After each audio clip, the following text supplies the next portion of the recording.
Hiç kim bilmedi çim özümden başka, özümden bana sırdaş yok başka.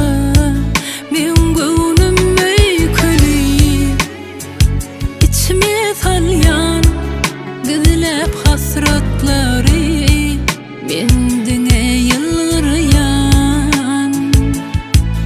Bu ömür geçip dursalım yani, kıyınan yan yatlap barladı. Yüreğim ağla ağla sonra ginger dünyam. Yüreğim ağla ağla hasretler gitsin durma. Hiç tadın sonu yok bunu, gönlü diyenken şunu da. Yüreğim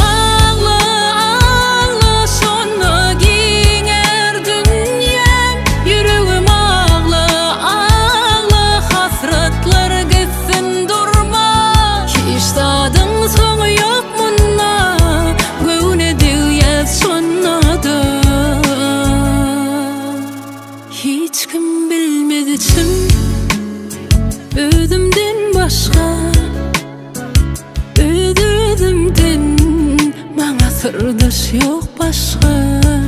Men gönlüm öyküli, içime salyan gizlep hasretleri, mendine yılgırayan. Bu ömür geçip dursalım yani, kıyınan yan yatlap barladı. Yüreğim ağla ağla sonra ginger dünyam. Yüreğim ağla ağla hasretler gitsin durma. Hiç tadın sonu yok bunu, gönlü diyenken şunu da. Yüreğim